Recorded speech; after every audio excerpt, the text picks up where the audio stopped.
আসসালামু আলাইকুম বন্ধুরা, আজকে দেখাবো সুন্দরবনে কি কি মাছ পাওয়া যায়। সুন্দরবন মানে বাগেরহাট, খুলনা, সাতক্ষীরার দক্ষিণ সুন্দরবন উপকূলীয় যে অঞ্চল আছে, এই অঞ্চলে কি কি মাছ পাওয়া যায়। তো চলুন দেখে আসা যাক।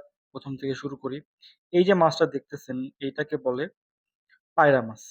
এই যে ডট ডট ডট বা পায়রা মাছ। এর পাশেই আছে গুলশা, ট্যাংরা। তারপরে আবার এটা হলো বাইন মাছ, বেশ মিডিয়াম সাইজের বাইন মাছ। আচ্ছা, এখানে আছে একটা ভেটকি। ভেটকির পাশে যে মাছটা দেখতে পাচ্ছেন, এটা হলো ভাঙ্গান মাছ বলে। এটা সুন্দরবন এই অঞ্চলেরই মাছ। এটা আবার মিডিয়াম সাইজের কিছু পায়রা। তারপরে বেলে মাছ, এটা হলো ছোট বেলে। তারপর হরিণা চিংড়ি, ওই কোনার একটা বাগদা। এখানে আছে হলো দাতিনা মাছ এবং ট্যাংরা মাছ, যেটাকে দেশি ট্যাংরা বলে, ট্যাংরা মাছ। তার পাশে এটা হরিণা চিংড়ি, বেশ সুস্বাদু চিংড়ির মধ্যে হরিণা চিংড়ি, ছোট চিংড়ি।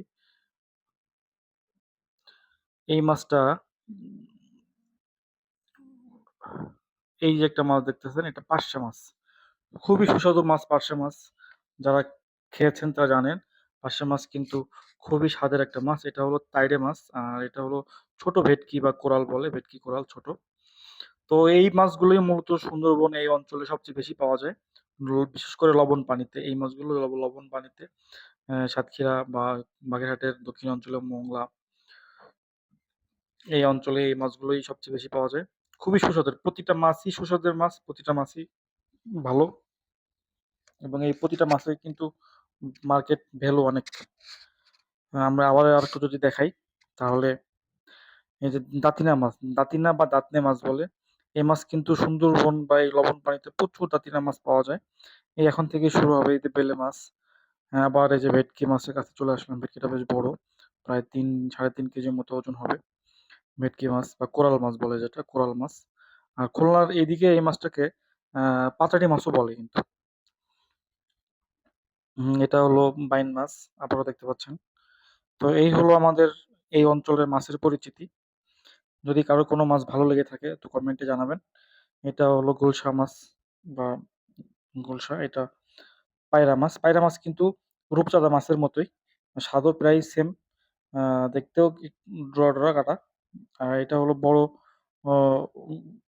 বাগদা যেটা দেখলাম। আর এটা হলো লবণ পানির তেলাপিয়া। লবণ পানির তেলাপিয়া কিন্তু এমনি যে সাধারণ মিষ্টি মিঠা পানির বা চাষের তেলাপিয়ার চেয়ে অনেক বেশি ভালো এবং অনেক বেশি সুস্বাদু। আর পার্শে মাছ তো সবাই চেনেনই, পার্শে মাছের অবস্থা সবাই জানেন। এটাকে বলা হলো তেড়ে মাছ বা তাইড়ে মাছ বলে এই এলাকায়। এটা কিন্তু কোনো কাঁটা নাই, তাইড়ে মাছ।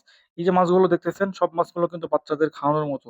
সুন্দরবন বা এই দক্ষিণ উপকূলীয় সমুদ্রে যে মাছগুলো পাওয়া যায়, এই ম্যাক্সিমাম মাছের কিন্তু কাঁটা নাই। এই যে সাদা মাছগুলো দেখতেছেন, এগুলো শুধু একটা দুইটা কাঁটা ছাড়া এমনি মাছের মধ্যে যে কাঁটা থাকে বাচ্চাদের খাওয়ানোর জন্য এই মাছগুলো।